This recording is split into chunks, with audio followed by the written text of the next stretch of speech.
my feeling is that as somebody who's spent his life in mathematics, like I'm so excited about it. I'm excited every time I think about it. I'm excited when I learn about it. I feel like my role as a teacher is just to be excited in public. Mm. But I think people get to decide what their own life is. They shouldn't have to listen to me as to how their life should be. But what I do think is that all of us have stuff that just like lights up our minds. And I think for most people, it's enjoyable to be in the presence of people who are talking about the things that they're most lit up about. But what people choose to take from that, I want to let them choose, which I think is kind of the opposite of sermonizing. Yeah. I'm Ranjor, and this is Remake, a podcast about design, systems, and society. In each episode, I talk to someone who's trying to change our lives for the better in some meaningful way, whether through a new product, new venture, or a new way of looking at the world. And I try to understand how they came to it, what makes them tick, and what we can learn from them. Jordan Ellenberg is a professor of mathematics at the University of Wisconsin-Madison, and the best-selling author of How Not to Be Wrong, The Power of Mathematical Thinking, and the new Shape, The Hidden Geometry of Information, Biology, Strategy, Democracy, and Everything Else. He earned his PhD in mathematics from Harvard and an MFA in creative writing from Johns Hopkins. Has researched number theory and algebraic geometry, and has been writing about math to mass audiences in the New York Times, the Washington Post, Wired, the Wall Street Journal, the Boston Globe, and the Believer, and as a regular columnist for Slate. In this conversation, we discuss how he fell in love with math as a child, his life in math and in writing, his new book Shape, and the application of math and geometry to politics, artificial intelligence, reality, and philosophy. We also talk about math education and the inherent tension between a more rigid model of memorization and practice and the desire to teach math as a way of approaching problems. This is an especially personal problem for me as a child of a mathematician who is of the more rigid school of thinking, and someone who actually enjoyed some aspects of mathematical education, but definitely not the more rigid, routine memorization aspects. So if you felt the same about math, and if you grew up thinking you're bad at math or you don't enjoy math, I think Jordan might help you see the relevance and the beauty and the creativity at the root of math, and that's worth doing. So let's jump right in with Jordan Ellenberg. All right. I'm sitting across the screen from Jordan Ellenberg. Jordan, welcome to the podcast. Thanks for having me on. So these days we're transitioning because COVID is beginning to wane down. So for months now, my first question was, how are you doing? And what is it like where you are and all that, those kinds of questions. But I think it's still relevant factor in our experience. So tell us about where you are, how you experienced the weird past year, and to get us into kind of a mindset of where we are now. Well, I live in Madison, Wisconsin, which I don't know if your listeners know the place, but it's a small city, about 250,000 people, which means that people are generally not packed into apartments. It's actually, in many ways, we played this on easy mode. There's like lots of green space, and so it was not so hard to be out and among people in environments that were not particularly compromising from a COVID point of view throughout this whole thing. So I think we've been lucky to not feel isolated and alone during this, which is something that a lot of people I think had to go through, and for good. My kids are at camp right now. This is something that did not happen last summer and is happening this summer. So obviously we have figured out a lot about how to handle this. And I learned how to teach on the screen, which I think at first I was like, this is going to be a complete cluster. This is going to be impossible. And honestly, the beginning of my first semester was maybe not so good. I think at least at the college level, we got pretty good at teaching on the screen. Now, speaking of playing the pandemic on easy mode, teaching college students is one thing. I think for my kids who are in high school and elementary school, teaching at the K-12 level and having that be like a good experience is a lot more difficult than it was to replicate the college experience. But I think we got pretty good at it. I say it's a lot like planning a wedding, right? You develop like all these very specialized skills in online teaching, and you hope you only have to use them once. Yeah. Yeah, it's interesting. Like I feel like I've done quite a few webinars once COVID hit, and in some ways there you're able to engage more people if you do it thoughtfully than you would in a classroom of 100 people, right? Like it's like where most people are just silent. If so, did you find any benefits to like doing things online?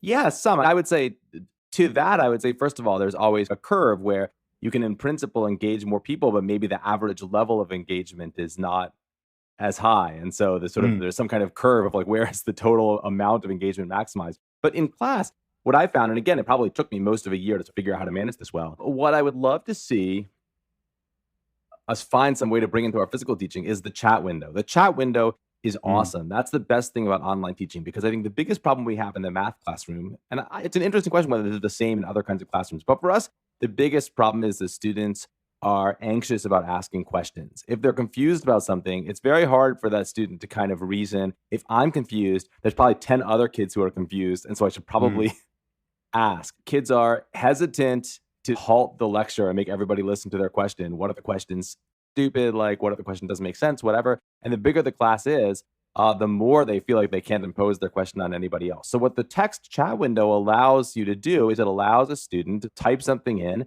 and then I, the lecturer, I see it, but I can choose to continue with my lecture or stop and answer it. And often like, another student will pop in and say something to the question. So it gives like a much lower stakes way of actively participating in the lecture. Whereas in the physical classroom, as it's traditionally construed, it's all or nothing.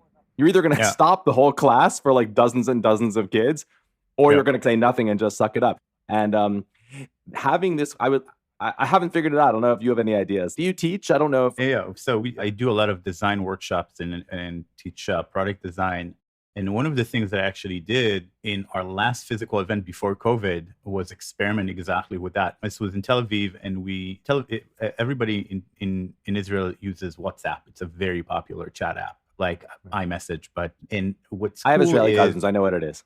okay, cool. Mhm. And the cool thing is like in WhatsApp, you can create a group and then you get a barcode for that group or a QR code for that group.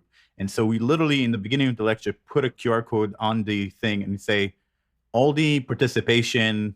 I'm going to ask you questions, but you're 150 people, so you ask it in the chat group, and you participate on the chat group. And it was hopping. It was like the best webinar that I've ever had in terms of hundreds of people writing messages. It was funny, it was energetic. And because everybody has this app, all they had to do was scan it and participate. Two questions. One, can you see it while you're teaching? Can you see the activity in the WhatsApp while you're presenting? Yeah, I just have my phone open on WhatsApp on the podium and I can see what's going on, but it can be distracting. So I pay attention to it when I can. Oh, I see. But you're standing at a podium when you're presenting. Yeah. I see. See, I'm walking around and writing on the board. Yeah, so essentially I stand at a podium and that's where I would get the messages in this scenario, but you could definitely project it on the wall or do something like that. But I want to get into the math in your books. And I guess the first question that we found that helped to understand a little bit more about the person was what's something you learned in childhood that still drives you today, that still affects how you do your work today, that still kind of stayed with you since then? Well, I would say a feature of mathematics that is something that really attracts me to the subject and always has since I was a kid, and it's something I write about in the book actually near the end, is this rather special feature that you can really make knowledge yourself from scratch. And that's pretty rare, right? I mean, in other things you study in school, in some sense, you are reliant on authority that comes from somewhere else, whether it's the teacher or whether it's a book in the library that sort of tells you some historical facts or something like that. You're resting on authority. Whereas in math, you really build it up yourself for some basic set of principles. If you can prove something, it's true. And it's true Mm. not because somebody told you it was true, or not because it's officially true, or not because it's marked correct on the exam, but because it is true. And that's, to me, potentially very empowering. Have Mm. the locus of authority be within yourself. In some way, I would compare it with among artists. So there's people who like working on movies and there's people who like writing. And I'm a writer, same personality. When you write, everything is from you. You create it yourself. And whereas in other kinds of art, it's something like movies are an inherently collaborative medium where it's not just you, right? Everything you do involves like a lot of other people, and the final product doesn't have it's not the product of sort of one mind, so to speak, Yeah. Yeah. and you rely on others. That said, though, math kind of features both because on the one hand, there is this feeling that you can just create knowledge completely on your own. On the other hand, the enterprise of mathematics is intensely communitarian. It's the actual enterprise of research mathematics is not about, predominantly at any rate, it's not about going off on your own and making new knowledge without anybody else. That's sort of part of it, but it's also part of putting stones in this edifice, this kind of like grand project that's thousands of years old that each one of us adds a little bit to and then seeds ground for the next generation of people. That's another sort of special satisfaction in mathematics that I probably didn't understand as a kid the way I understand now as an adult. I tell the story in my first book, How Not to Be Wrong, of being a child and kind of just gazing, kind of eyes unfocused as a kid does. And I was looking at my parents' stereo. And for the younger listeners, let me tell you how things were in the 70s. If you had like a cool stereo system, it was going to be like encased in wood paneling. God forbid, like the actual electronics of the stereo should be visible. And of course, the wood paneling had a pattern of holes in it so the sound could get out. And the holes were in a rectangular array, a 6x8 rectangular array. And there I was, like unfocusedly looking at this rectangle of holes, noticing that there were 6 rows of 8 holes each. But at the same time, there were 8 columns of 6 holes each. So that those 48 holes, they were 6 8s, but they were also 8 6s. In other words, this was explaining why 6 times 8 was the same thing as 8 times 6. A fact that I knew because, one learns one's multiplication tables.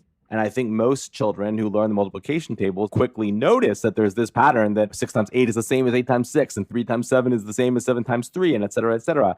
But the realization that that was not true because it was in the multiplication table, but rather it was true, because it could be directly observed as a fact about a physical thing, that was absolutely stunning to me. And we all look back on our lives and rearrange the story so that they make more sense. But in my sort of retrospectively told story of my life, like that's the moment at which I grasped like what math was really about and what made it different from other things that you might spend your time thinking about. Yeah. So let's dive into this moment. What was so striking about it to you? Was it that you didn't need the learning the rules? It was something, it kind of a more direct connection. What was the core of the aha in that moment? I wouldn't actually say it had so much to do with the fact that it was in the real world, that it was like a chunk of wood in my living room. That was not so relevant. It was much more that it was a more abstract realization, right? Because it was not a realization about holes in a wooden board. It was a realization about anything times anything. Yeah. And that those could be reversed and get the same result. You could like instantly leap to generalize from the real world case before you to this actually infinite array of similar cases, which is again a very typical moment of mathematics.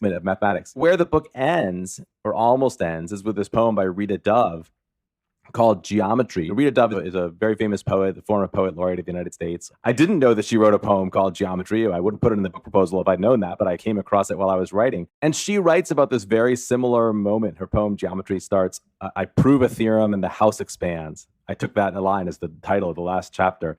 Yeah. Just writing about this moment of, math class, which for many children, for reasons we can talk about if you want, is seen as a prison. For her, it's quite the opposite. She writes about this like liberatory experience of like, in understanding this fact of geometry, the walls blow out, everything explodes in a good way. Yeah. Interesting. So it sounds like after these early revelations, you went all in. You got fascinated with math. And I read that by second grade, you're already helping older people with their homework. And you were by fourth grade, we were already in competitions. So did this come from the environment? Did you feel like you had the right supporting environment? Did you just personal fascination of just diving deeper and deeper into math? Again, I feel like our conversation is going to be every question, is it this or that? And I'm going to be like, both. So we can keep on doing conversation. That's interesting. Yeah. It's always both. There's very little that's univalent in real life. I certainly had a sort of an unusual driving interest, and I had it from when I was a small child, which, by the way, is by no means universal. among mathematicians. I think there's a stereotype that if you're going to do mathematics for your life, that's visible at age 7 or something. That was true for me, but it's definitely not true for most of my colleagues. There's all kinds of life stories and all kinds of pathways in. At the same time, yeah, my parents are both statisticians. My mom, before she got her PhD, was a high school math teacher. So I certainly grew up in a mathy kind of a house, which not everybody does. And I think a challenge that our community is working with now is like, how can we expand that out so that kids who don't live in a math house or who don't live next door to a research university or who don't have a sort of super energetic, passionate teacher like in their high school or junior high school or elementary school. In theory, because of the internet, we should be able to make things more available to a wider group of people than we have before. And I would say so far, I would not say that we've particularly succeeded at that. At least not with math. I think with some things, maybe I think programming, you have people all over the world learning to program, even though they don't have it in their immediate surrounding. So super interesting. Your journey takes you go into academia and you do the academic math work, actually studying at a very early age. What brings you to write How Not to Be Wrong? So this is your kind of best-selling book, and I want to talk more about it, but what makes you decide to write it? So first of all, the story is a little bit more complicated than that because when I finished college, I didn't go straight to get my PhD. I was figuring out what I wanted to do. And I actually went and was a writer for a year. I went and did like a master's degree in creative writing at Johns Hopkins and was like, maybe what I want to do is write novels and be in the world of literature and hang out with writers and have that be my life. And I found out I did not care for that life. Writing fiction is incredibly emotionally strenuous. The rewards are very long term and like very slow to come and often very meager. But that said, I learned like a huge amount. And I think it was like really valuable to me to spend that year where I was seen as a writer and treated as a writer, because that was what made me believe that I could do what I ended up doing later, which is like write books about mathematics. You know what I mean? I always say this to students because students are like quite naturally very insecure. Like they're young and they don't know what they're capable of and they don't know what they can do. And I tell them, if you put yourself in an environment where people are going to treat you like X, you're going to feel like X. That's just how humans are, right? If you're worried, oh, I don't feel like I'm a real X. I'm like, just go someplace and label yourself as an X. And when people address you as X, you're going to feel like you really are one. So to me, I'd written a ton and I was really interested in it. But having that year where everyone addressed me as a writer made me feel completely different about it. Like it wasn't just a hobby, but one of the things that I was and one of the things that I could really do. So how did I come to write How Not to Be Wrong? In academia, we have this sabbatical system where like every 7 years, they're like, okay, you have a year where you're not going to teach. You're going to work on some bigger project that can only be undertaken when you have some uninterrupted time to really do it. And typically what people do is they move off to some exotic locale to like work with researchers who they ordinarily wouldn't work with. And that was at the time of my first sabbatical. We had an infant, we had a young child and an infant, and moving cities was just not really on the cards. And so I was like, okay, if I'm not going to move physically, I'm going to move psychically. Instead of like undertaking some sort of slightly more ambitious math research project along the lines of what I've been doing, I'm going to mentally move into a completely different space and do a completely different thing. So that was when I was like, now's the time. Like now's the time to sit down and write a book. So that was really the origin of that project. Yeah.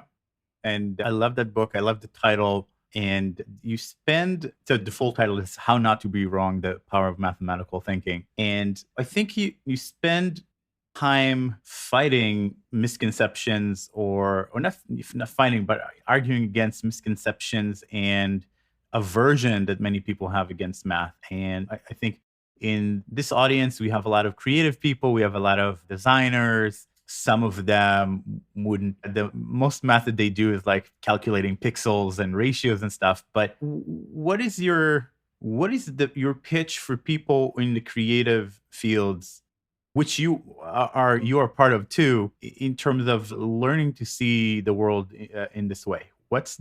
Help them come out of their mathematical shell?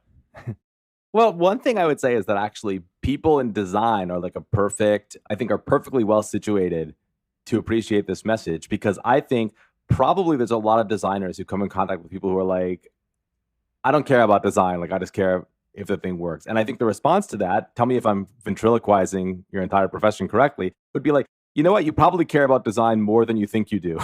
There's probably ways you think about things and things that you appreciate that are about design, but you don't phrase it as such. Like you don't articulate it in that way. So that's how I see math. And in some sense, part of the message of both my books is that there's lots of stuff that is mathematical, even if people don't see it as mathematical. So in the new book, a book about geometry, there is a danger that people are going to think it's about triangles. And I'm not going to say there's no triangles in the book. I love triangles. So there's some, but in modern terms, geometric thinking is like very general. It applies to like any context in which we talk about things being close together or things being far apart. So when we like reason, one of the things I write about a lot is developments in AI and in artificial language production and like stuff like that. And when we say that two words are close in meaning, that is a geometric statement, right? We're implicitly talking about some kind of geometry of all words, which sounds like just a metaphor. And one of the things I write about in the book is what does it look like if we try to make that not a metaphor? What does it look like if we like literally try to place words in space? And what's the history of that idea? And what can we learn about English language usage? And the point is that even if you don't do that formal thing, you still have the idea of words being close or distant in meaning. These two words are closer than these other two words. And so I would say that people are already reasoning geometrically about their language, about their thought, about their design for that matter, whether I hector them about it or not. Yeah. Yeah. Interesting. And I go back and let's talk about your new book, Shape. So it really brought back some memories from high school for me because so I liked geometry, but I was terrible at memorizing the laws, the different, like all the different sentences that they had. And I have this very vivid memory.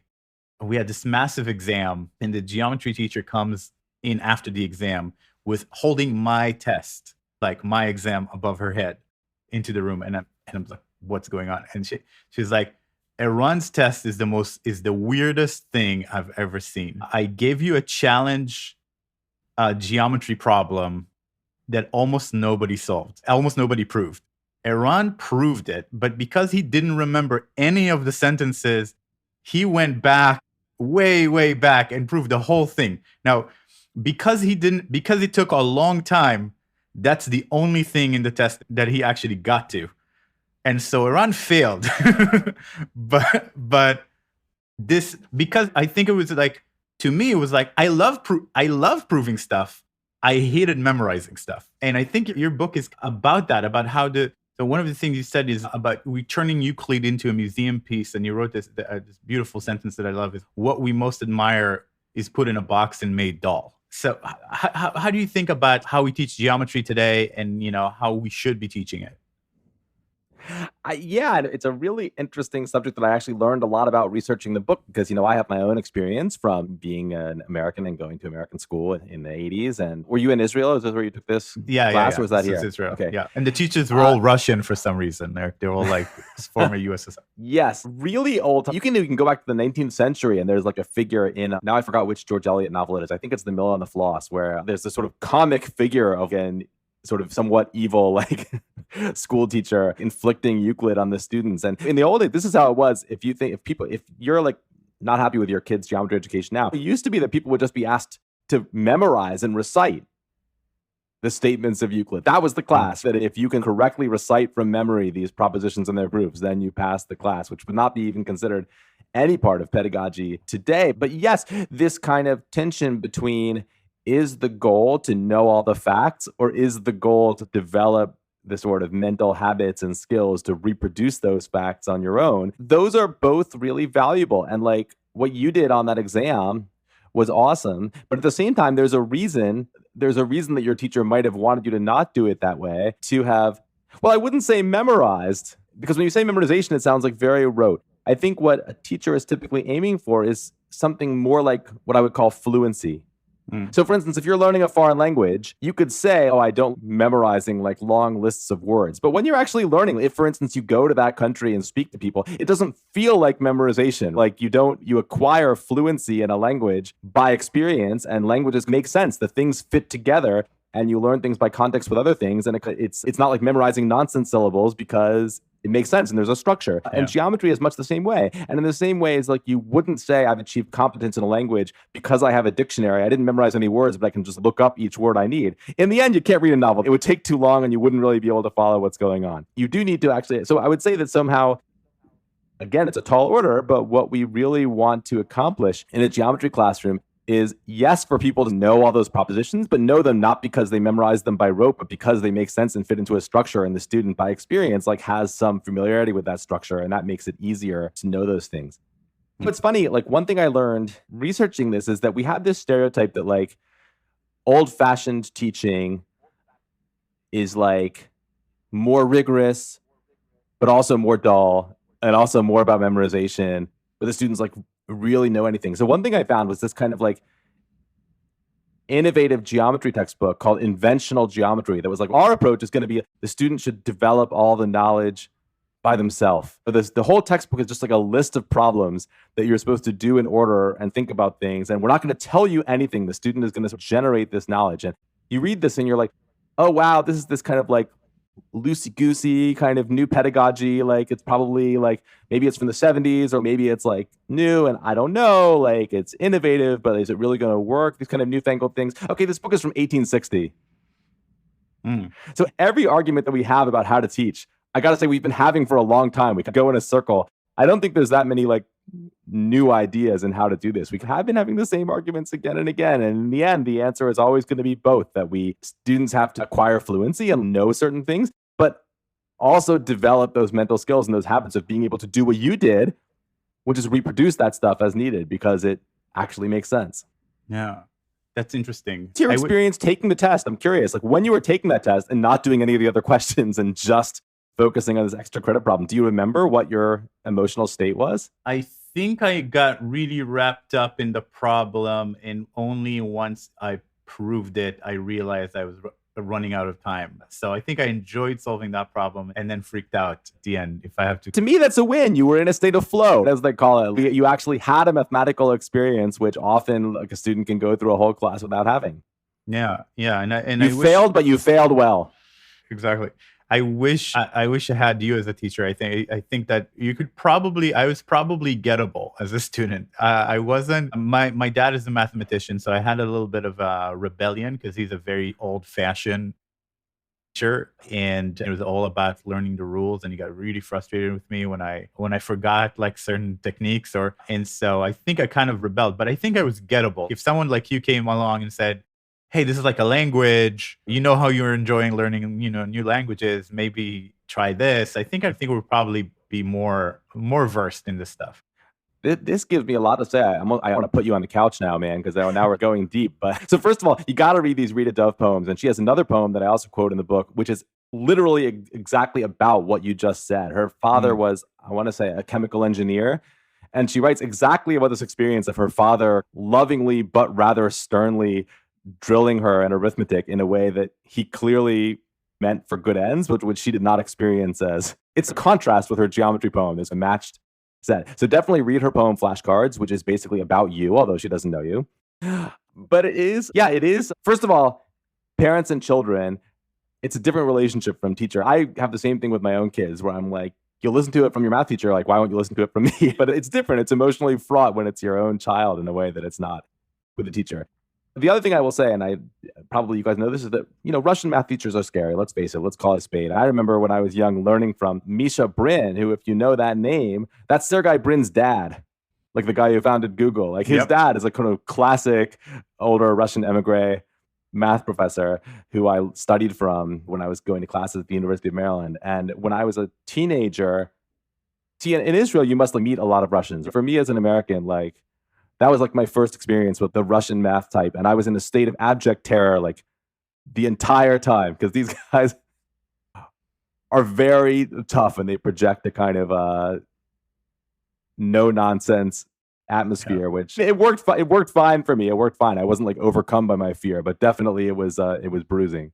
No, it's funny. It just reminds me of I had also a Russian physics teacher in high school, which I loved. But one time he caught us playing chess in class, and he just had this offended look on his face. Like, how could you play chess while I'm explaining physics to you?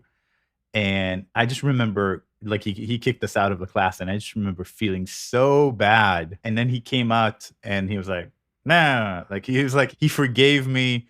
And it was so important. There's this relationship of authority that they know how to cultivate somehow. So you're afraid of them, but you like them and you want to live up to their expectations. That was my experience with my Yeah, but it was only because it was chess. If you'd been reading a novel or something, like he probably would have like not forgiven you. Chess, correct. so that's a higher. That's a Yeah. higher. Yeah, No, but I exactly. do want to say, I do want to say this though. As a teacher, I spent a lot of time when I was younger trying to figure out what's the right way to teach. And I think the sad fact is that there's no one right way, that different students are different and they're going to respond to different things. So I do think, to be honest, this, and I don't want to say it's not purely like a Russian style, right? Like many people have this style, but the style of I'm going to be like very authoritative, verging on authoritarian, like in the classroom. I'm going to be harsh. I'm going to be unsparing in my criticism. I think I think there are students who are going to thrive in that kind of environment and be like, that was what I needed at that time. But there's other students who could be really good and really do something in mathematics who are going to be crushed by that environment and are going to walk out and never come back. So I don't know how to grapple with that, because you only can be the kind of person you are and you only can be the kind of teacher you can be. I guess I would just say that it's good that there's a lot of different kinds of teachers. It's good they're not all Russian. That's all I'm saying. Yeah, no, I think that's probably right. And I think I probably would have appreciated someone who also kind of talked to me and figured out what was my motivational issues and like kind of address them head on. But that's too much to ask. So you write about geometry, and you connect it to surprising places. Because in this podcast we're interested in making the world better, one of the most obvious places to start is politics. And I was delighted and surprised to read about kind of Lincoln's love for geometry and his attempts to square the circle. Do you want to maybe start with that? Yeah, and this was actually new to me too. I'll say one thing that happens is I always make a plan for what's going to be in the book. And then, of course, when you start to write, you start to research, and then you go in completely different places. And then, of course, I think like most people, it's much more interesting to write about what you just learned than what you already knew. So this was a good example of something I didn't know I was going to write about Lincoln. But then when I learned about his kind of Euclidophilia, I put it like right near the beginning of the book because I liked it so much. So Lincoln, there's a famous interview with him that asks like, where the interviewer asked him like, how did you become such a compelling speaker, so persuasive, so able to bring people around to your way of thinking? And his answer is surely something that the interviewer did not expect. He says like, I get it from Euclid. So Euclid is, if you guys don't know the name, like Euclid is the sort of resident of ancient North Africa, the mathematician in sort of Greek North Africa in Alexandria, who he creates the beginning of modern geometry as a kind of rigorous exercise that we now know it. Now, we don't really know very much about the historical person Euclid. We don't know how much of this he developed and how much he was like compiling and organizing like the sort of general knowledge that was known to mathematicians of his time. But in any event, his book, The Elements, became synonymous with geometry, and it was what people would read if they wanted to learn the subject. And so Lincoln, this is before he was president. He was going around being a country lawyer in Illinois, and he said, I was constantly being asked to prove stuff. I'd be in court and they'd be like, did you prove this? Or I'd be asking somebody else if they prove something. He'd be like, what does this word actually mean? And he said, nobody could tell me. Nobody could tell me. So I decided I was going to go home and read Euclid and find out what it means to prove something. So this is something that everybody said about him, not necessarily in connection with geometry, but the people who were around him said Euclid was not going to make a fake argument. Sorry, not Euclid. Lincoln. Lincoln was not going to make a fake argument. Lincoln was not going to say something he could not back up. For him, that was the same thing as like robbing money out of your pocket. Like he would not do it. And I think at least in his own mind, he associated that with the geometric habit of you don't say a thing until you've proved it, until you've step by step derived it from whatever basic axioms that you have. Now, of course, a great unknowable question is, did Lincoln learn this from Euclid and get geometrized? Or was Lincoln just like this and found in Euclid something that sort of resonated with what was already in his character? That, of course, we can't know, and it's probably partly both. Now, as for squaring the circle, this is a famous ancient problem of classical geometry, where the problem is, given a circle on a piece of paper, can you construct a square that has the same area as the circle? And when you say construct, you mean it in this kind of traditional Greek way of you only got your two tools you're allowed to use. You're allowed to use a compass and you're allowed to use a straight edge. And this problem was worked on for thousands of years. It almost became like a synonym for difficulty. Dante starts one of his verses with saying, like, trying to express somebody's frustration. He was like, oh, like somebody trying to square the circle. That's how I felt. I was like so completely at loose ends and at a loss. In fact, I'm told that even in today, in like modern Greek, if somebody's like asking you to do too much, or you're like, come on, you're asking me to square the circle here. This is like a sort of standard expression. Lincoln, like many other people, tried his hands at this. His law partner remembers finding him just in a state of complete frenzy at his desk with 20 sheets of paper all around him and like all these different like colored pencils, like frantically working on this problem. And he worked on it for like 2 whole days and like barely slept.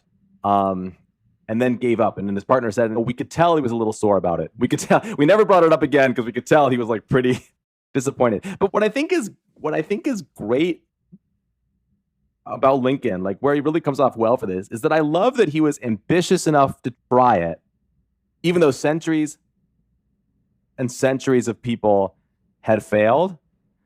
But he had enough humility to understand that he too had failed, that he hadn't actually done it. And actually, not everybody has that. There's a famous story of John Hobbes, who's well known as like a political philosopher of some repute, but actually he spent a huge amount of his time insisting that he was able to square the circle and trisect the angle and solve all these other conundra of classical geometry. And he would constantly like pester like the best British mathematicians of his day, like publishing these pamphlets and writing them endless letters being like, yeah, I know you explained why my last sort of 6 proofs of this were wrong, but here's my new one, which is like definitely right. I challenge you, prove me wrong, like again and again. And if you're a mathematician, you actually get letters all the time from people who are quite confident that they have solved old, unsolved problems of mathematics or have done things which have been proved to be impossible. It's a pretty interesting window into the human psyche. And people are very attracted to the idea of doing impossible things. Squaring the circle, by the way, is impossible, but Lincoln didn't know. It was widely thought to be impossible by Lincoln's time, but it wasn't proved until the 1880s. Now we know. Now if somebody tells you they squared the circle, you absolutely know they didn't do it. It's not just a reasonable guess, it's certainty. Interesting. So I would love to talk a little bit about the more practical aspects of politics. And one of the topics that you touch on is gerrymandering, which I think is, our American listeners would definitely be aware of this, but maybe give it a little bit of an intro to gerrymandering and then how geometry help us maybe deal with that. Yeah, and for the American listeners, if you don't know about it yet, you're going to know about it soon because it's going to be a very hot live political issue over the course of calendar year 2021 as we grapple with the new census data. Because what happens is every time a new census comes in and we have official population data for all the states, we have to redraw the districts that states are broken into. In the US, we break states into districts for election to the House of Representatives, and we break them into even smaller districts for the, in some ways, more important state legislatures.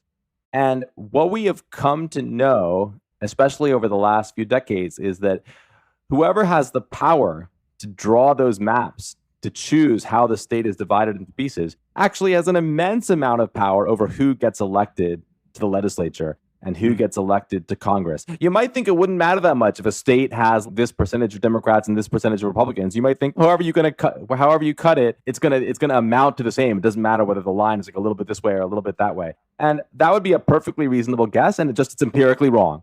It turns out that by choosing where those lines are, you can actually make a huge difference. What it also turns out is that's a very geometric question, but not in the way you might think. Historically, to the extent that people thought about gerrymandering, they were like, oh, what happens is people draw these really weird shaped districts in order to capture exactly some set of voters that they want. And it has like a million like tentacles and protrusions, and it like looks very funny. And historically, that kind of thing was done. But now, because you can riffle through so many different options with high-speed computing, you can make very gerrymandered district maps. And I happen to live in one here in the state of Wisconsin, which look fine. The districts look fine. They're like nice, neat, vaguely rectangular things. You can do gerrymandering that's undetectable to the naked eye. Interesting.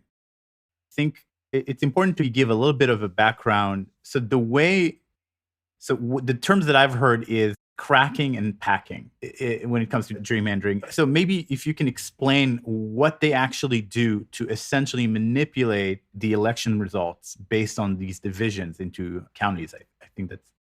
Oh, sure. And I actually don't use the words cracking and packing in the book, although they're good words, just because I don't think it's the exact mechanism is not so important, but the underlying principle is always that the map is in your favor when there are a few districts that you lose by a lot and a lot of districts where you win by a little. So if you imagine a state where the two major parties have about 50% of the voters each, and I happen, as I said, to live in such a state, so I have a lot of experience with this, the way you would want your party to win lots of seats is if there was like a few seats that had 100% Democrats and used up all the Democrats in the state, or maybe almost all the Democrats in the state. And then you had a lot of seats that were, let's say, 55% Republican and 45% Democrats. So states that under any normal political conditions, Republicans would win those seats. And if you could arrange for that to happen, you could very easily create a situation where there was a few seats Democrats absolutely dominatingly won,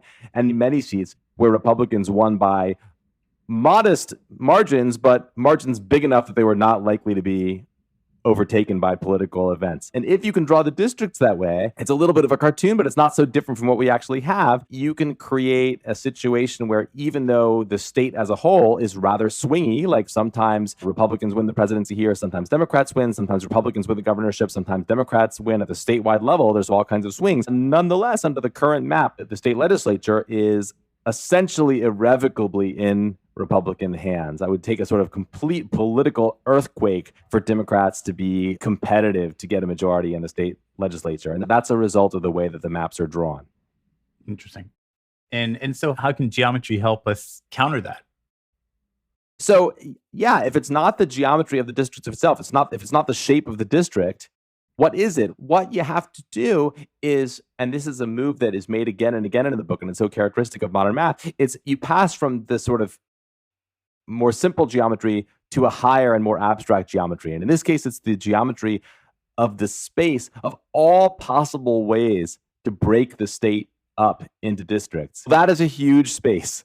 There are a lot of ways you could break Wisconsin up into 99 pieces, which is how many assembly districts we have. And in some sense, in essence, the geometry of how mathematicians now study this problem is a question of how do we efficiently explore this gigantic high-dimensional space, which is fundamentally a geometric question. And the reason we want to do this is because you want to be able to make the case that the maps we have are outliers. That to prove that if you were to, let's say, produce thousands and thousands of randomly drawn maps that were made by a computer who did not care whether Democrats or Republicans win, right? So they're a priori unbiased because we didn't program the computer to be biased, that the map we have is drastically more advantageous to the party that drew the map than any of these randomly chosen ones. You know, I mean, a lot of times I'll say this. I think you go into this thinking, oh, maybe you can find some mathematical or geometrical algorithm for producing the best map, the perfect map, the map that's absolutely fair. And that turns out to be a fool's errand. That's a squaring the circle of gerrymandering. There's no such thing as zero unfairness in this world. So then you say, what is it? What's the goal then? The goal is that even if you can't say what's exactly fair, or even if there's no standard for exact fairness that everyone would agree on, you can still agree on what's radically unfair. That's a much easier question. So I think the approach nowadays is to say, let's find ways to reliably identify the absolute worst offenders and find some way to rule those out legally. Because the system we have, I said, the people who draw those lines have a huge power over who gets seated in the state legislature. In a lot of places, who draws them? The existing state legislators. That's who does it. That is you want to talk about design, right? That is a failure of design. It's a design flaw, yeah. And I think in some sense, like, there are states where it's designed better, where there's like less of a feedback loop and the sort of people making those decisions are not the people in a position to directly benefit from it. Maybe you have a panel of retired judges. Okay, they may have their partisan sympathies. They may not be completely fair, but at least they're not like literally the people whose livelihood and political career depends on those decisions they make and that they're in a position to influence. So one thing that makes me optimistic about this is that I feel like we almost have the worst possible system. So honestly, almost any way we disrupt it is probably going to make it better. Like, it's like kicking the TV, like maybe it'll start working again. So yeah, but the system we have now, the incentives for legislators to absolutely gerrymander the hell out of the map as badly as they possibly can is so great that they feel like they almost can't not do it. And people who actually do the work are political operatives, people who work for a political party. And they're like, what I am paid for when I wake up every morning is to make life, if you're in this political party, as good as possible, and to make life, if you're in the other political party, as bad as possible. That is what they see their job as being. But I think in general, people don't like gerrymandering, right? People when they know about it, they recognize that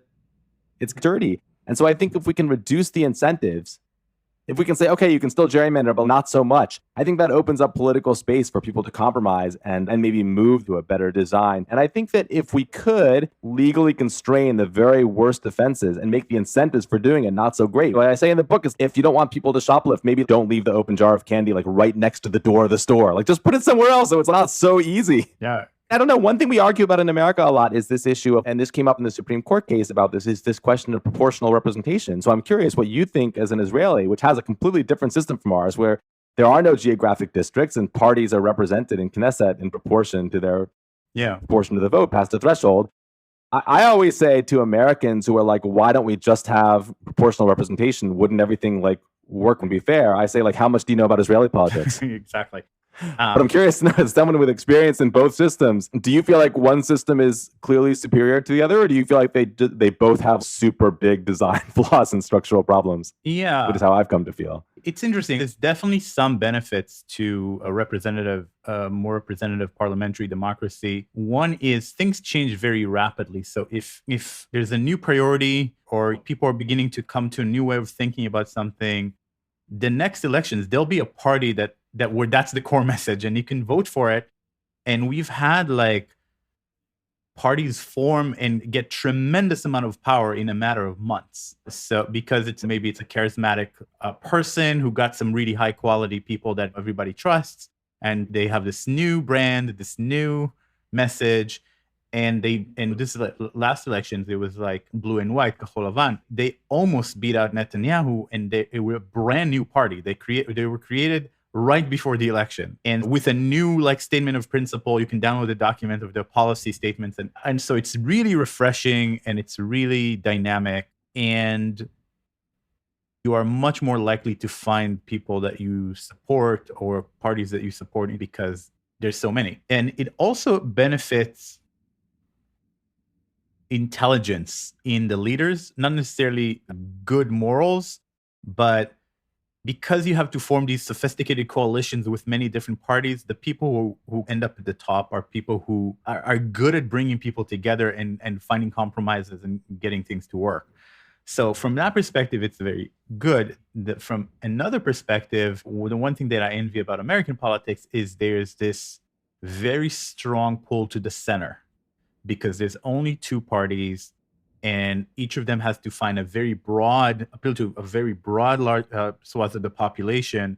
And there are much fewer extremist voices. Now it's different and weird in the sense that like some very extremist voices seem to have taken over a party, but there's still, so that's the risk of it. But in Israel, yes, there are extremist voices and they get just a few votes and just a few seats. And then there's more moderate voices and get a few more seats. And in any case, the person at the top will have to form this coalition, which is challenging and interesting. But Israel, I think the main issue with Israel is it doesn't have a constitution. If it had a constitution that formally created things, it wouldn't be in such chaos, I think. But this actually brings us to a really interesting point that ties together some of the stuff we've talked about, because the United States, of course, does have a constitution. Yep.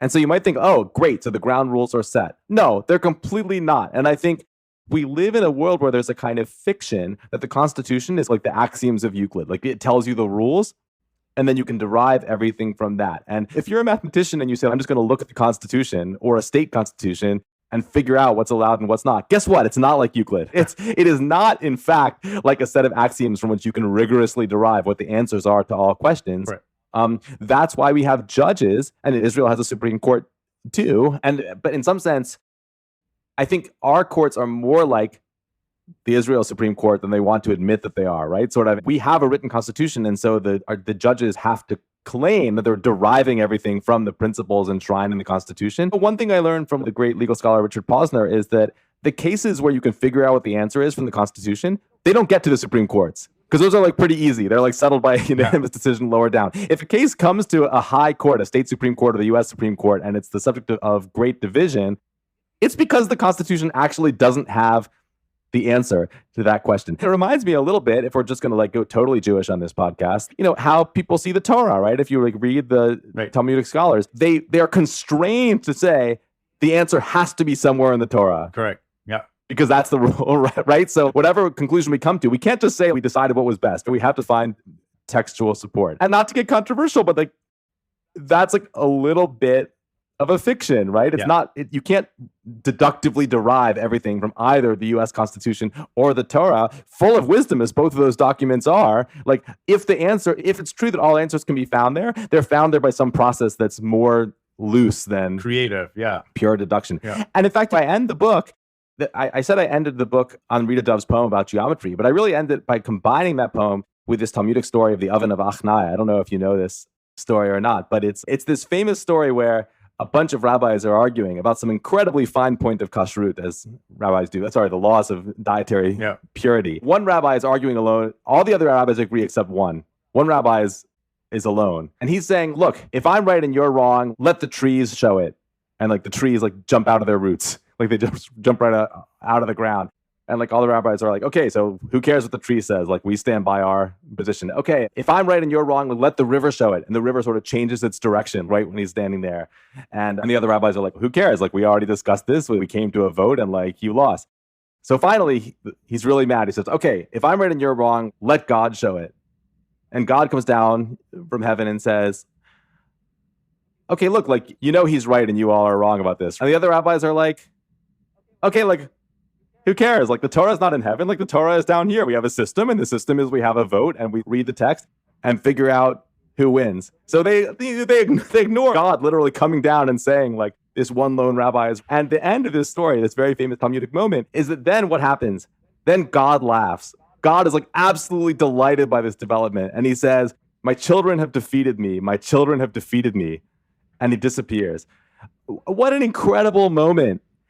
And I think this Talmudic story speaks to the same thing that Rita Dove is speaking to, that when we sort of reason, and especially for a lot of people, geometry is where we learn to do this, we are learning to take the authority for ourselves. And even if God comes down from heaven and tells you you're wrong, you're like, too bad, I proved it. I used the system of reason and that's, I will say this is an incredibly controversial Talmudic story, by the way. I have my read on it. There are other Talmudic people who read it a different way. I love that. I love that story, and I did not know it. I think it reminds me of kind of Zen koan. If you see the Buddha meditating down the road, kill him, because it's not about the Buddha. It's about your own enlightenment, your own connection. Oh, that's good. Had I thought of it, I might have referenced that there too, because you're right. It's like it's very appropriate. It's really interesting. So let's talk about, so I'm very involved and interested in deep learning and the future of AI and neural networks. Partly, I wrote my thesis on this. I'd love to hear how can geometry help us understand what's going on in the world today with deep learning and AI? Yeah, one thing I wanted to do in the book is just to expose some of the basic geometric principles that underlie what's actually going on under the hood of deep learning, because I think it is pretty amazing what people are able to do. But at the same time, I think people see it as like a form of magic, which I think is intellectually unhealthy for people to see anything as magic, any piece of tech, because there is no magic. And in fact, although the details of implementation are incredibly complicated, the basic idea of deep learning is incredibly simple. And I'll tell you what it is right now. I say it in the book. It's a method called gradient descent. That's a sort of fancy mathematical term. But what's going on is essentially this. You're trying to devise a strategy for doing something. Maybe it's predicting the next word you're going to type in your email, or maybe it's distinguishing an image of a cat from an image of a dog, like any of these kind of typical like AI applications. And you have the strategy you have, and you have some what's called training set of data that you've already seen. Like maybe think about how a baby learns what's a cat and what's a dog. There's a person there who's like pointing at things and going, if it's a cat, if they're and pointing at dogs and saying dog, right? So you have some set of data you start with. You can't figure out from first principles what a cat is. Okay, so the machine needs that too. So you give it some list of images that are labeled. These 1,000 images are cats. These 1,000 images are dogs. Okay, you have some strategy, some algorithm for figuring out what's a cat or what's a dog.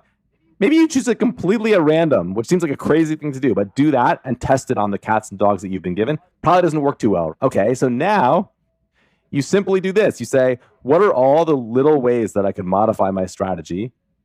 Try them all and see which one improves its performance most on the cats and dogs I've already been given. Okay, now I have a new strategy that's like a little bit better. Okay, now see what are the tiny ways I could modify it, see which one improves my performance the most, do it again, and just keep doing that until it works well.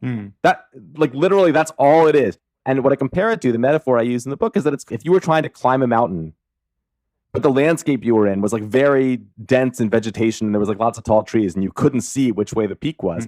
The simplest thing you could do would just be to like, let me look right around my feet and see which direction is up and walk that way. Yeah.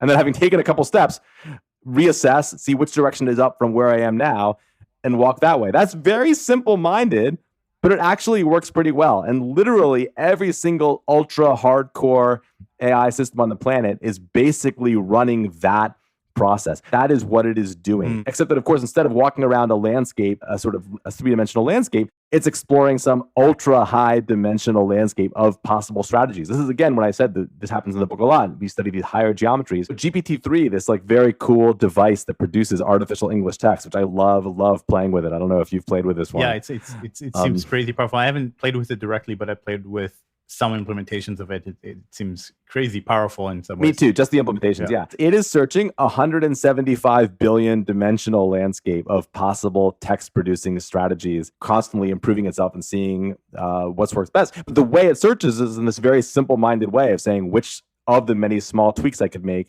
which one improves my performance on the data I've already seen, and just do that and do it again and again. It really is almost as simple as that. And what's amazing, so Geoffrey Hinton, who was like one of the sort of pioneers of neural nets, somebody once asked him, like, how do you think about these like high dimensional spaces? And by the way, they were in this particular context, they weren't talking about 175 billion, they were talking about 14. He was talking about some 14-dimensional space. How do you visualize a 14-dimensional space? How do you even think about that? He said, you visualize a 3-dimensional space, and then you very loudly say 14. And that seems ridiculous, but it's actually true. And one of the great mysteries, but also one of the great pieces of good luck, is that this intuition that we form, geometry comes from our bodies, right? We form our intuitions about it from our 2-dimensional field of vision and from our 3-dimensional space that our bodies move around in. And the intuitions that we form there, good news for us, they work pretty well in 14-dimensional space or 175 billion dimensional space. And we talked at the beginning about this tension between understanding things and doing things very formally and rigidly. The advantage of the formal stuff is that it allows you to make sure you know what you mean when you're talking about 175 billion dimensional space. The formal tools of geometry allow you to prove theorems about that, but it's your basic bodily geometry that allows you to think about that, if that makes sense. Yeah, no, and that makes total sense. So one thing that I'm super interested in is the network model of reality itself. Not just so in some ways, in some traditions, like our brain is a massive network. People are beginning to see reality as a massive network. It's a great story metaphor in Buddhism of Indra's net, where I don't know if you know this, but essentially, no, please tell me. So the gods have hung up this glorious net, and it covers all of the universe, and it's this network reaching into infinity. And at every junction, at every node of the net, they put a very precious jewel. And each jewel is reflecting all the other jewels across the entire universe, the entire network. And it's this model of the world as this infinite network that is infinitely self-referential. And it's enough to look at one jewel and you can start and you see the reflection of the whole net. And in a way, you wrote a little bit about dynamical systems and nonlinearity. And it feels like there's a geometry to the underlying fabric of reality that is interesting in itself. So any thoughts on that? I wonder if Indra knew about eigenvalues. That's what it sounds like was the idea that they were trying to express. In some sense, so there's a ton of networks in the book, and I write about that especially in the context of, I wrote a lot about the spread of pandemics and the geometry of epidemic spread. Not a topic, and again, a topic I did not know I was going to write about when I started writing this book in 2019, and for some reason, I suddenly got very interested in this subject like about a year ago and wrote a lot about it because, of course, studying how an epidemic spreads has everything to do with networks, and particularly the network of human beings and their interaction, right? Like each one of us is like a little jewel, just like in Indra's net. And what you find when you study this is that on the one hand, you might say, this question is purely what you might say in math, local. Like it just has to do with like you and the people directly around you because that's who you're going to interact with. But in fact, the long-term and large-scale behavior of spread through a network somehow in a deep way has to do with the entire network globally at once. It's not really a purely local phenomenon, or rather it's global and local both. You can't really untangle them from each other. So I think this metaphor you said of the net, which is one was unfamiliar to me, it feels like that same kind of thing we think about when we study spread through a network, which is something that's like highly relevant to pandemics, and then this notion of eigenvalues and eigenvectors, which I talk about a little bit in the book, that somehow are these like features that can't be seen from any individual piece of the network. They're really properties of the whole network at once that somehow involve all of the nodes. That has that same kind of feeling. Now, as to what reality actually is, maybe like a little bit above my pay grade, but it reminds me a bit of this whole story with the development of relativity and the crisis of physics, which I write about early in the book, where, mathematicians had understood that in principle, there were geometries other than the one that Euclid had studied, these non-Euclidean geometries. And Henri Poincaré, the great French geometer who's like a major figure in the book in various ways, he was one of the people who understood a lot of these different geometries and even understood that somehow the symmetries in these geometries somehow had something to do with these kind of strange anomalies that people were discovering in physics, especially as you approach the speed of light. But it was really Einstein who took the last step and said, maybe this is like not a metaphor. Maybe this is actually the way space is. Maybe the kind of geometry we thought we lived in is not the geometry we really live in. So maybe this question of the role of pure mathematicians is very important because our work is not really about what is, it's about what could be. But often you have to know when you're deciding what you think is, it's very good to have had people do the groundwork of understanding all the things that could be, so you can choose like among them which one most resembles what actually is. So I think for your question, I don't know what reality is. That's a hard question. Yeah. But I do know a lot about network theory. Yeah. And I do know that pure mathematicians like James Sylvester, who's a figure in the book, like Paul Erdős, who's a figure in the book, like Steve Strogatz, who's a figure in the book, would be a great guy to have on your cast, by the way, because he's alive, unlike many of the other older figures in the book. We have done the work of understanding a lot about different kinds of networks and what they're like. And I think that's necessary groundwork for people who want to understand what things actually are in the world. I think, I'll just comment on this idea of networks. For me, it feels like some aspects of reality that we know are there, like dynamical systems and like the unpredictability of systems as you put elements together and kind of behave in unexpected ways.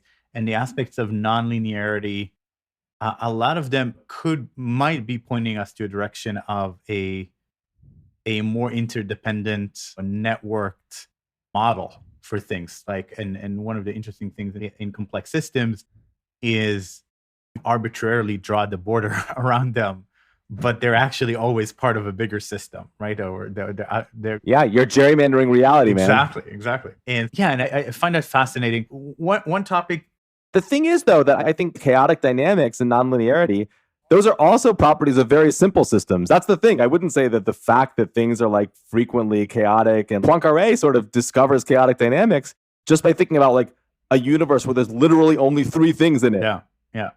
So complex behavior, but I wouldn't say it's nothing like some incredibly complicated infinite network. That's not Indra's net. That's like a world with only 3 planets in it. And already there you see the chaos. So I think the presence of interesting dynamics and nonlinearities and like all this kind of stuff, I don't think that tells you at all what the underlying nature of reality is, because basically whatever it is, you're going to have interesting dynamics. That's interesting. You also, by the way, I'll say you mentioned PageRank as a model, and I'll say that PageRank is our paradigmatic modern example of how you use these ideas of eigenvalues and eigenvectors. I write about that in the book, the sort of development of PageRank, where how important Google thinks a web page is not a property just of that page. It's a property of how that page is situated in the entire network in a sort of deep global way. And them understanding that, which in some sense was like sophomore year of college level math, but nobody else was doing it. Yeah. And it completely changed everything almost overnight in the 90s. I'm old enough to remember the incredible I difference that remember. it made Yeah. when that came Yeah, out. I do remember that. And it is a geometrical insight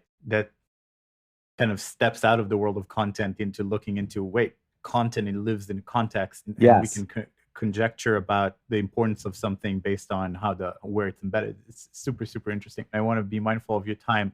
So I could go to my last question, or I can open one last can of worms. So you tell me. Open it. The worm, I can hear them squirming inside the can. I know they want to get Yeah. out. Nice. So one aspect, and this is, I actually don't know how, whether it falls under geometry or mathematics in general, or um, but one thing that I'm super, super interested in is this question of entropy and negative entropy, and how our world seems to be pretty good at creating new complex systems over time.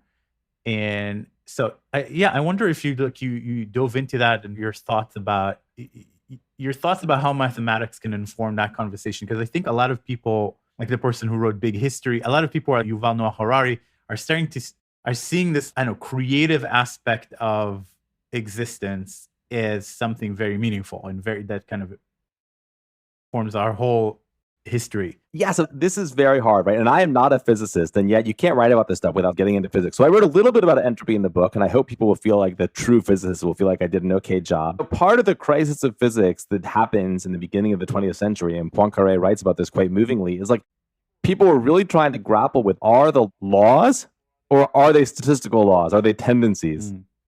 And I think Poincaré was always like rather undecided about this. He was very suspicious of like probabilistic thinking, but at the same time, he was very open-minded and learned a lot about it. And so entropy is one of these things that's exactly like this. You call it like a law of thermodynamics, but is it a law or is it only a statistical tendency? If you have the soup, you say the law is it's not going to suddenly divide into hot. The lukewarm soup is not going to suddenly divide into hot on one side of the bowl and cold on the other. But is that a law in the same way that Newton's laws are laws? Is it the same way that the speed of light being a maximum is a law?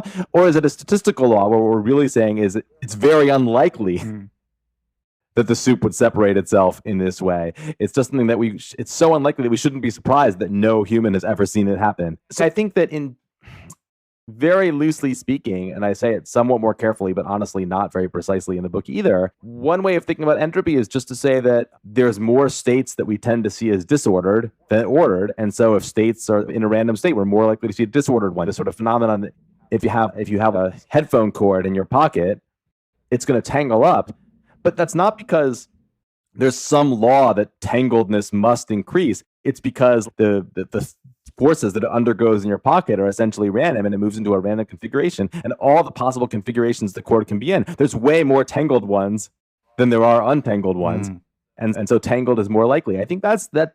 So I think that when mathematicians think about entropy, okay, I took you to be meaning entropy in the sort of sense of structuredness or orderedness of like physical objects, as opposed to in math, we like to overload our words. So entropy applied to a random variable in the sense of information theory is like a related but not exactly the same thing, which has a more precise mathematical definition. But yeah, so let me put it this way. I don't think mathematicians are struck dumb with surprise by the fact that stuff exists, that there's interesting stuff in the world that we encounter. I don't think we tend to see that as like a problem that's a threat to our theories and that has to be explain. But obviously, I'm not a philosopher, right? And so why is there something rather than nothing is certainly like a chestnut philosophical problem.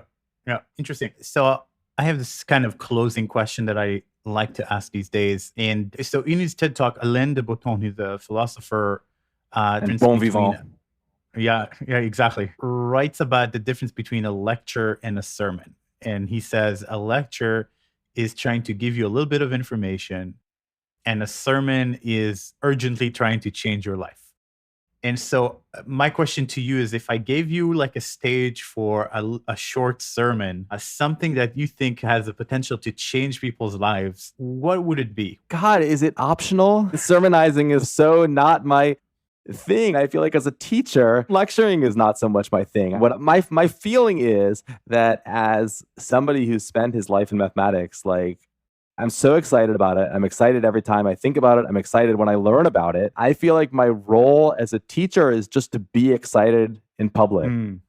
But the idea of a sermon, the idea of I'm here to change your life, I think people get to decide what their own life is. They shouldn't have to listen to me as to how their life should be. But what I do think is that all of us have stuff that just like lights up our minds. And I think for most people, it's enjoyable to be in the presence of people who are talking about the things that they're most lit up about. But what people choose to take from that, I want to let them choose, which I think is the opposite of sermonizing. Yeah. Is that okay? That's okay. That's a type of sermon. That's you just sermonized and not sermonizing. Oh crap! You tricked me into sermonizing. No, I think that's really interesting and probably fair thing to say, that you're not out there saying everybody should be a mathematician or everybody should process the world this way.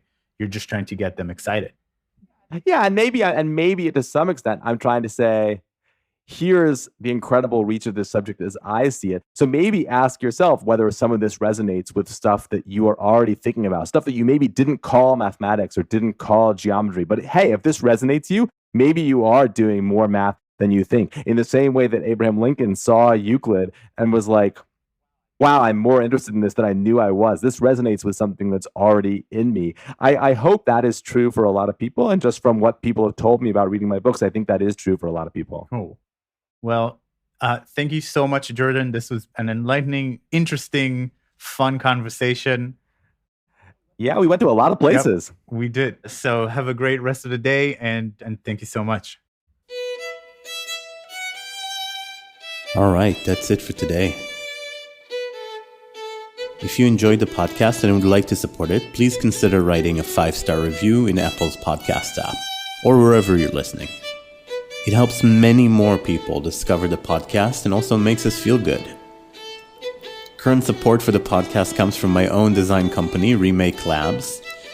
We run design sprints all over the world, and our goal is to improve outcomes, whether in business or various organizations, through repeated and rapid design interventions. Now, until next time, be well, everyone. See you next week on Remake.